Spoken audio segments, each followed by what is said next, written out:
Hola, ¿qué tal amigos de Vanguardia Industrial? Como siempre, es un gusto saludarlos en este espacio y hoy nos encontramos con el director general de la Cámara Nacional de la Industria Farmacéutica, la Canifarma, Rafael Gual Cosío. Hola Rafael, ¿cómo Silvia, está? qué gusto Bienvenido. saludarte. Muchas gracias. Gracias por la entrevista. La Canifarma pues juega un papel muy importante en la industria farmacéutica. Sabemos que a nivel mundial la industria ocupa un rol preponderante. Cuéntenos cómo le va a la industria. Mira, yo creo, te puedo decir, México tiene afortunadamente un activo en la industria farmacéutica. Acabamos de terminar un ejercicio el año pasado con INEGI, donde se vio que la industria farmacéutica representa cerca del 2% del Producto Interno Bruto, lo cual la hace una industria realmente importante. Además, una industria tractora porque tiene relación con 160 sectores industriales, lo cual quiere decir que si le va bien a la industria farmacéutica, que es una industria muy fuerte, la más importante o una de las más importantes de América Latina, pues le va bien a mucha gente, ¿no? Y le va muy bien a muchos sectores. Entonces, pues estamos muy orgullosos de la industria farmacéutica que tenemos. Como te digo, es un activo para el país y la verdad, pues tenemos un potencial enorme de desarrollo por dos pilares, digamos. Uno, la investigación clínica, la otra, el desarrollo de principios activos farmacéuticos, que no necesariamente es una industria farmacéutica, pero tiene una relación muy cercana con la industria farmacéutica. Y bueno, a nivel mundial también México sobresale. También somos exportadores al mercado de Estados Unidos, un mercado pues potencia. ¿Cómo? Pero bueno, ustedes los veo muy callados a pesar de que tenemos la industria exporta en gran medida a este mercado y es un mercado preponderante. Sí, Cuéntenos qué mira, pasa en el asunto del mercado con Estados Unidos, los aranceles. Vamos a platicar, yo creo que gran parte de esta charla de esta situación. sí, cómo no. A ver, México efectivamente tiene una industria pues muy consolidada que exporta no nada más a Estados Unidos, exporta a Centro, Sudamérica. Hay empresas mexicanas con presencia en países de Centro y Sudamérica y exportamos a Europa también, ¿no? Entonces, Estados Unidos paradójicamente no es tan importante la exportación de medicamentos, sí de dispositivos médicos, ahí sí tenemos, pues somos el octavo país exportador en el mundo de dispositivos médicos y le exportamos a Estados Unidos pues una gran cantidad de ciertamente los aranceles pues, serían una complicación.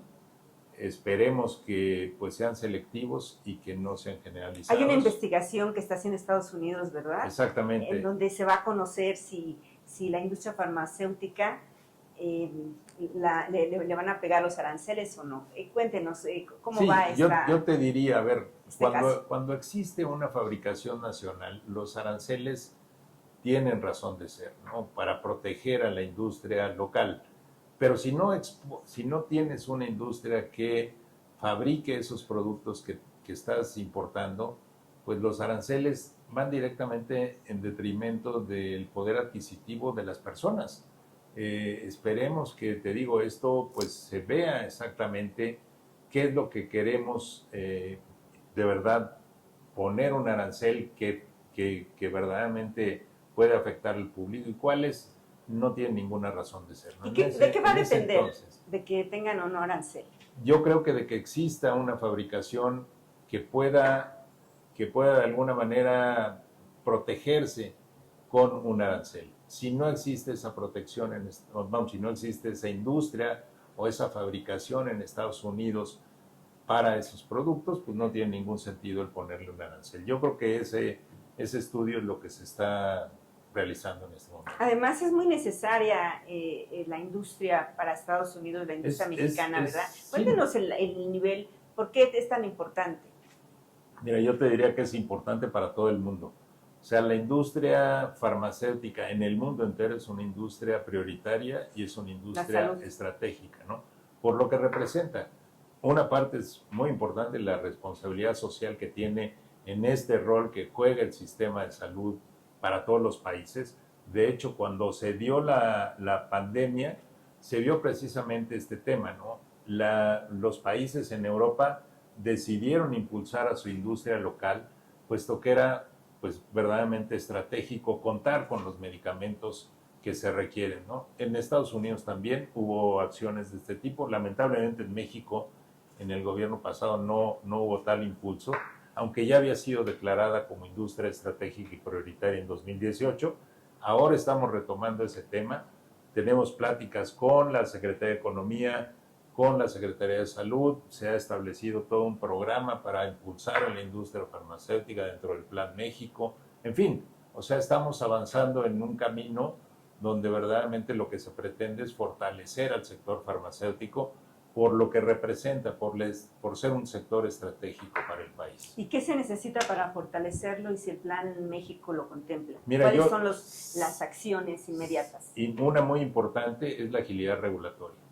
En estos momentos sí estamos afrontando una situación difícil, pero estamos en pláticas con nuestras autoridades regulatorias para mejorar los esquemas, para que verdaderamente haya un avance y se puedan tener precisamente esa agilidad que se requiere y no obstaculizar los procesos de fabricación de medicamentos, importaciones, muchos temas, ¿no? Permiso de importación, modificaciones a las condiciones de registro, en fin, son trámites que se atoran y que eventualmente sí podríamos solucionar con este enfoque de buscar una agilidad regulatoria para el país, ¿no? A final de cuentas eso representa una ventaja muy importante.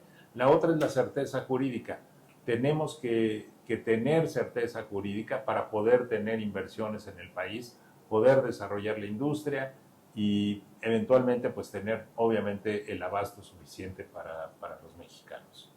¿Y esto qué representa el no tener esa base regulatoria como ustedes lo demandan?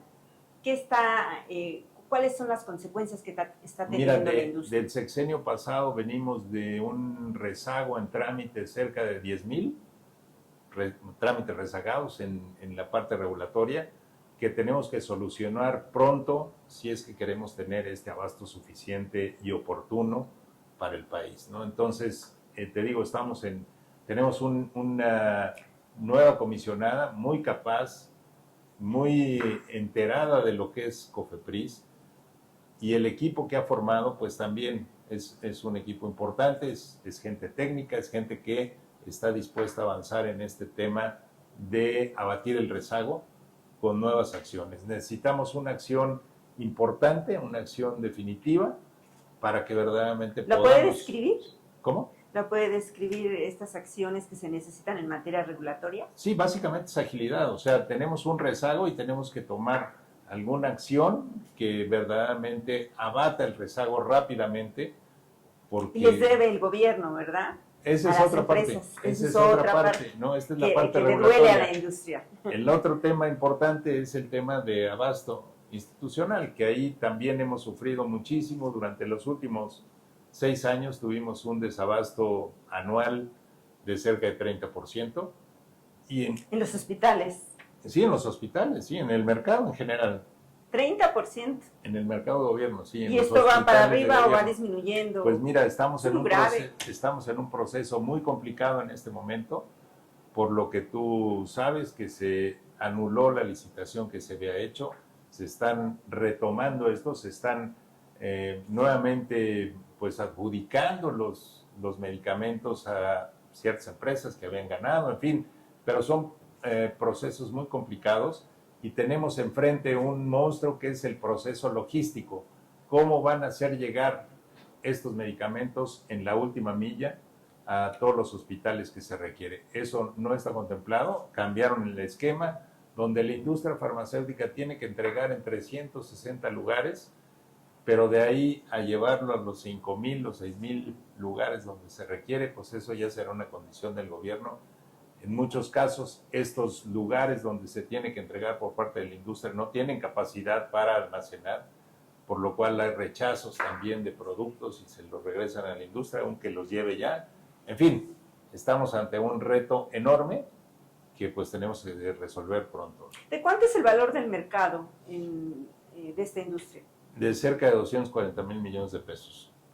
¿Y las inversiones, cómo están este año Mira, en materia de inversión? Hicimos un ejercicio precisamente con la Secretaría de Economía, con la Secretaría de Salud, donde la industria estaría dispuesta a invertir de aquí al 2030 15 mil millones de dólares, si se dan las condiciones ideales. Pues, ¿En ampliación de plantas? En todo, ¿no? ¿O nuevas inversiones? Nuevas inversiones, ampliación de planta, investigación clínica, que ese es un enorme campo de acción y que tenemos una gran oportunidad como país, una vez más, si se da esa agilidad regulatoria para la autorización de protocolos clínicos, en fin, con muchas ventajas para los pacientes en México, porque van a ser pacientes que van a tener por lo menos el medicamento que está en este momento como medicamento de elección, además de compararlo con el nuevo medicamento.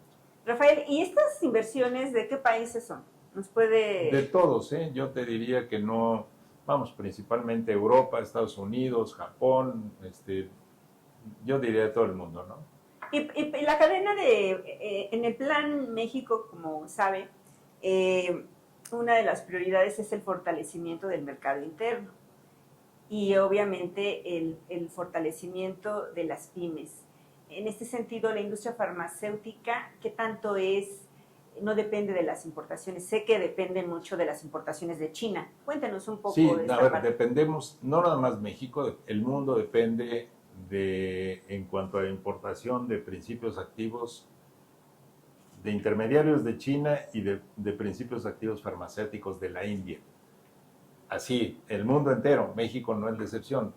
Estuvimos trabajando el año pasado y el antepasado con Estados Unidos para el tema del nearshoring y un diálogo ejecutivo de alto nivel que permitiera establecer en México fabricaciones de principios activos para la región. ¿Qué pasó? Ese es un pilar importante de desarrollo. Estamos en ese camino. La verdad es que se suspendieron, obviamente, las conversaciones con la llegada del nuevo gobierno en Estados Unidos, pero seguimos trabajando, ¿no? ¿Y eso qué detonaría?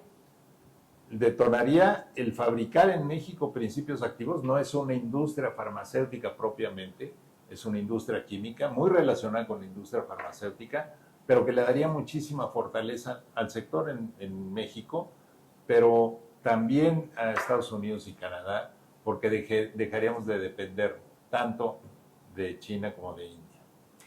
Y en cuanto a la cadena de suministro, ¿esto cómo se compone? Es decir, ¿cuántas son las importaciones para la fabricación? México actualmente depende de la importación de principios activos, casi te podría decir en un 87%, 90%. O sea, eso es lo que se importa en estos momentos, ¿no? De principios activos. También los dispositivos médicos. No, fíjate que México tiene... ¿Estos están en el norte, la fabricación, en Baja California? En todos lados, ¿no? A ver, yo te diría, en la frontera hay una gran cantidad de fabricantes de principios activos, de principios activos, ¿no? De dispositivos médicos. Por la cercanía con Estados Unidos y porque se exporta mucho a Estados Unidos. Pero los tenemos en todo el país, ¿no? En Guadalajara también, aquí en la Ciudad de México, en el Estado de México, en fin, hay plantas en todo el país de dispositivos médicos, ¿no? Quizás dependamos mucho de los equipos médicos, o sea, equipos de alto valor, ¿no? Resonancias magnéticas, todo lo que implica en este tipo para análisis de muestras, en fin. Pero México es un gran fabricante de dispositivos médicos. Muchos se ensamblan aquí como un automóvil, o sea, las autopartes pues se fabrican aquí en México. Aquí los componentes de esos equipos, muchos se fabrican aquí. En fin, ese es un mercado que tiene un alto potencial también para nuestro país. ¿Cuántos empleos genera esta industria? En esta encuesta, en IFARM, que llevó a cabo el INEGI, generamos cerca de 160,000 empleos directos. Indirectos, cerca de 700,000. ¿Va a seguir generando empleos en este año? Sí, en este plan que te digo, si se dieran las condiciones ideales de inversión y demás, también hay un incremento importante en empleos para nuestro país, aunque no es una industria intensiva en mano de obra. ¿Y qué se está requiriendo en cuanto a mano de obra, a talento? No, yo creo que México tiene también un gran desarrollo de técnicos, o sea, y de carreras afines a lo que se requiere en el mercado, ¿no? Podríamos tener mucho más, pero inclusive pues tenemos una gran relación con las universidades, tanto privadas como públicas, con la UNAM, con el Politécnico, pero también con la Ibero, con la Salle, con la Anáhuac, en fin, con las principales universidades, con la U de Nuevo León, con la U de Guadalajara, para precisamente generar ese capital humano que se requiere para la industria. En cuanto a la diversificación, ¿cómo está trabajando la industria para diversificar sus mercados? No, mira, a ver, la industria farmacéutica es una industria intensiva y es una de las responsabilidades sociales de la industria el desarrollar nuevos medicamentos, no nada más para mejores medicamentos para lo que conocemos en enfermedades, sino Incluso para también el cáncer, ¿verdad? Desarrolla. Exacto. Cuéntenos un poco de estos desarrollos que hace México para nuestra audiencia. Mira, parte muy importante es precisamente la investigación clínica. La investigación clínica es la sangre de la industria farmacéutica. El desarrollo de nuevos productos depende de esta investigación clínica y México tiene un altísimo potencial nada más por la condición que tenemos en el Seguro Social, donde hay cerca de 70 millones de personas afiliadas que obviamente pues se verían beneficiadas con estos estudios clínicos, ¿no? Con esta derrama tecnológica también para los propios hospitales, para los médicos. Digamos que el proceso farmacéutico de investigación pasa por varias etapas. La investigación que se podría hacer en México es investigación clínica en fase 3, en fase 4, pero también estamos en conversaciones con universidades para hacer fase clínica 1, o sea, desde el mero principio. La Canifarma tiene un premio a la investigación clínica, investigación básica, investigación clínica y desarrollo tecnológico. Son 3 premios en uno que se llama el Premio Canifarma. Y la verdad es que pues eso es para fomentar precisamente que en México tengamos esa investigación. ¿Hay algún nuevo proyecto que estén desarrollando con algún otro país? No, no realmente. O sea, bueno, a ver, te digo, la investigación es mundial. Ya es difícil que en un solo país se lleve a cabo la investigación. Normalmente son estudios multicéntricos, lo cual quiere decir que cada país tiene diferente población donde se están llevando a cabo los estudios. México compite en esta investigación clínica por atraer precisamente esos recursos a México, reclutando los pacientes que se requieren, y para eso se requiere precisamente la agilidad regulatoria a la que hago referencia, ¿no? En Argentina, por ejemplo, un estudio clínico pues se autoriza en 30 días, en México estamos tardando 6 meses y pues obviamente eso nos resta competitividad, ¿no? Pero estamos trabajando para que ya se dijo que esto tomaría mucho menos tiempo en nuestro país, lo cual nos daría pues una ventaja comparativa importante. ¿Y hacia dónde va la industria farmacéutica en materia de tecnología? La industria farmacéutica es una industria de innovación, es una industria que se actualiza tecnológicamente en cuanto a la fabricación de productos, con equipos de alta tecnología, en fin, yo creo que ahí tenemos una ventaja como país, puesto que la industria es pues, una industria muy fuerte, ¿no? y en constante actualización. ¿Algún mensaje final sobre este asunto de los aranceles? ¿Están confiados en que ahorita cuál es la situación? ¿No tienen aranceles? No, en este momento no. Estamos hablando de que, pues, como lo mencionamos, es un mercado verdaderamente estratégico para los países. Sería darse un balazo en un pie el poner aranceles a productos que no se fabrican en el país, porque eso le costaría obviamente pues, a la población, ¿no? Entonces, este estudio de qué se requiere y qué no se requiere, qué se fabrica y qué no se fabrica, será importantísimo para definir en dónde sí podrían poner algún arancel. ¿Puede cuantificar el daño que no, tendría? Es muy difícil, la verdad es que no exportamos. ¿Se irían inversiones, empleos? ¿Se dejaría aparte de la salud, que es algo de seguridad nacional, ¿no? Yo te diría que el principal impacto lo tendría el propio país, o sea, Estados Unidos, no México. México exporta a muchos países, tiene un mercado interno también que es una masa crítica importante. No creo que hubiera una gran afectación para nuestro país. Pues muchas gracias, Rafael Gual Cosío, quien es director general de la Canifarma. Gracias por esta entrevista en Vanguardia Industrial. Con mucho gusto, Silvia, estamos a la orden.